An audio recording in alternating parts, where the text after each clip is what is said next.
Bienvenue les amis dans ma chaîne YouTube, je m'appelle Alessandra pour les gens qui ne me connaissent pas et qui n'ont pas vu mes vidéos précédentes. Aujourd'hui je suis super contente de vous parler d'un nouveau livre que je viens de finir il n'y a pas très longtemps, il y a quelques mois. Et il s'appelle Les 5 niveaux d'attachement de Don Miguel Ruiz Jr. Il est comme ça, je l'ai acheté en anglais.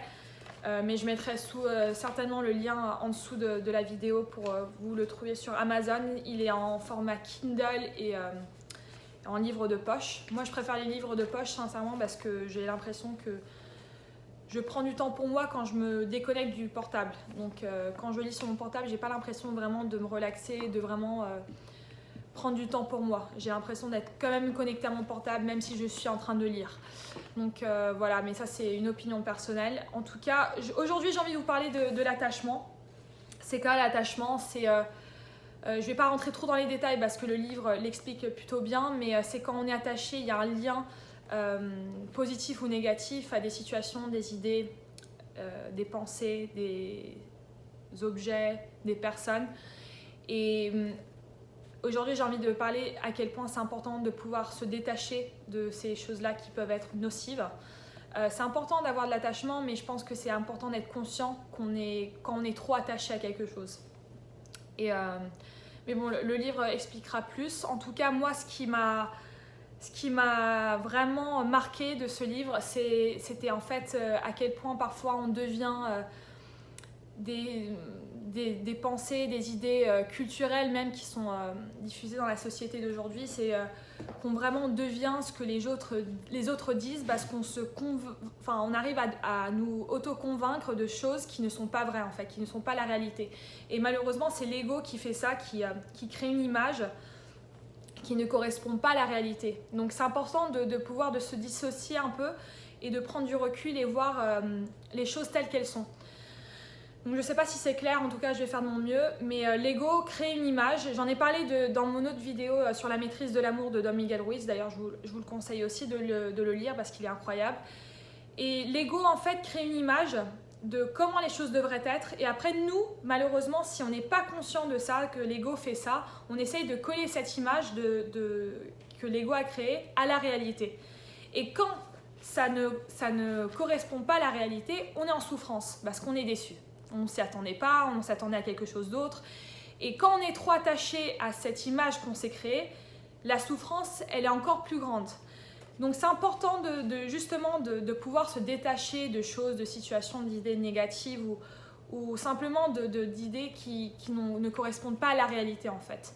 Et de vivre plus dans le présent. Et plus on sait se détacher et voir les choses telles qu'elles sont, plus on est dans le présent et plus on vit une vie plus tranquille, plus en paix.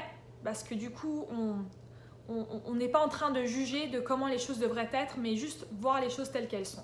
Donc c'est plutôt ça le but du livre, je pense. Enfin, c'est ce que j'ai pu comprendre du livre. Donc quand on est libre, on n'est pas dans le jugement de situations, de personnes, d'objets, de tout en fait. On n'est pas dans le jugement, on observe, on vit, mais on n'est pas en train de dire ouais ça devait être comme ça. Ou je peux vous donner un exemple très facile, c'est on va prendre un exemple. Alessandra, donc moi, je me dis voilà demain je vais aller à la plage. Voilà, je vais aller à la plage parce qu'il va faire beau, la météo a dit que ça va faire beau, donc voilà, je me prépare mentalement d'aller à la plage. Et le lendemain je me réveille et il pleut. Donc moi j'étais tellement attachée à l'idée que j'allais faire que ça, d'aller à la plage parce qu'il allait faire beau, que ça peut, si je suis trop attachée, donc ça semble un peu con, mais ça l'est pas parce que ça peut ce niveau d'attachement se manifeste dans plusieurs sphères de nos vies, c'est pas juste dans cette situation-là.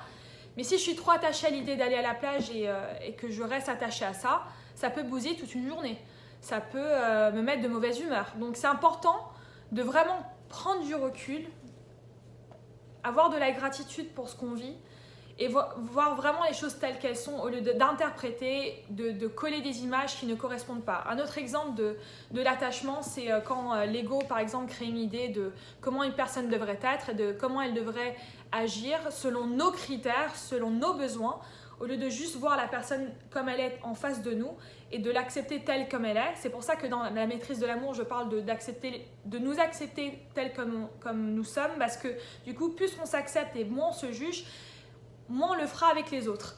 Et donc voilà, donc un exemple parfait, c'est voilà, de coller une image de comment une personne devrait être et de la coller à cette personne-là qu'on vient de rencontrer. Et quand cette personne ne correspond pas à cette idée on s'est faite d'elle, eh ben on est déçu. Mais ça, c'est notre problème, c'est pas le problème de l'autre personne. Donc c'est important de prendre responsabilité. C'est pour ça que j'ai aussi parlé de la responsabilité des propres actes, justement pour cette raison-là. C'est de comprendre à quel point l'ego peut créer des problèmes qui sont inexistants. Et c'est surtout important dans l'amour de vraiment voir les choses telles qu'elles sont et de pas de s'embarquer dans des idées ou des films qu'on peut se faire de choses. J'ai l'impression que j'ai été coupable de ça dans le passé, mais par contre aujourd'hui j'ai l'impression qu'avec du recul j'arrive à voir les choses telles qu'elles sont beaucoup plus qu'avant. Donc j'avais envie de partager ça avec vous parce que je trouve ça super important et j'espère que les exemples sont clairs. On m'a demandé des exemples dans les autres vidéos, donc j'essaie de faire plus d'exemples. Donc voilà. Et je voulais aussi vous parler de la croyance limitante, donc quand on devient attaché à des idées qu'on a pu se faire dans le passé. Malheureusement, ça se fait, l'attachement se fait aussi au niveau inconscient, donc c'est pas conscient, parce que si on n'était que conscient, on éviterait beaucoup plus de souffrance, mais il y a des émotions qui viennent avec nos pensées, nos idées et ce qu'on vit, et les émotions font partie de nous, donc c'est important de les accueillir et vraiment de les comprendre. Et c'est pas grave si on vit quelque chose au niveau de la tête qui ne correspond pas à l'émotion, c'est important par contre d'en prendre connaissance. Et pourquoi est-ce que je vous parle de ça? Parce qu'un attachement à une croyance limitante peut vraiment déjà de un nous détruire et de deux ne pas nous aider nous limite aussi à ne pas devenir la meilleure version de nous-mêmes. Et par exemple, je vais prendre un exemple tout simple, c'est une personne, donc un petit enfant qui s'est fait harceler quand il était petit, ou une petite qui s'est fait harceler, et puis en grandissant, elle a cette idée qu'elle n'est pas digne d'être aimée. Voilà, elle se crée inconsciemment cette pensée parce qu'elle a vu que les actions du passé pouvaient faire sembler qu'elle n'était pas digne d'être aimée. Or, c'est pas du tout ça. C'est juste que voilà, les enfants à cet âge-là ne savent pas se comporter parfois autrement, et donc cette petite fille ou ce petit enfant peut grandir avec cette idée qu'elle n'est pas digne ou il n'est pas digne d'être aimé. Et malheureusement, il va reproduire ça parce qu'il est tellement attaché à cette sensation, parce que c'est familier, parce que c'est dans l'inconscient et ça fait tellement partie de lui, il est tellement attaché qu'il va reproduire des situations où il a la sensation de ne pas être aimé, de ne pas être digne d'être aimé.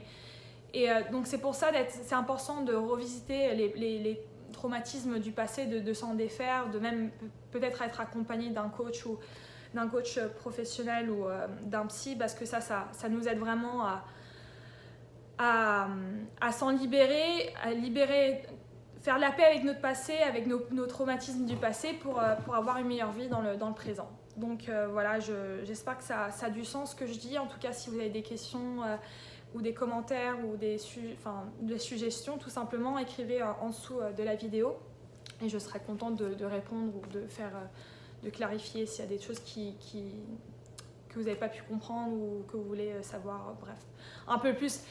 Voilà, en tout cas j'ai fini pour aujourd'hui. Si vous voulez voir d'autres vidéos, mettez like et mettez subscribe. Si vous n'avez pas aimé, mettez pas like. Et voilà, si vous avez des suggestions, des commentaires, je suis à votre disposition. Je suis super contente de faire ça et vraiment ça me remplit le cœur et j'espère que je peux vous aider, parce que moi en tout cas ça m'aide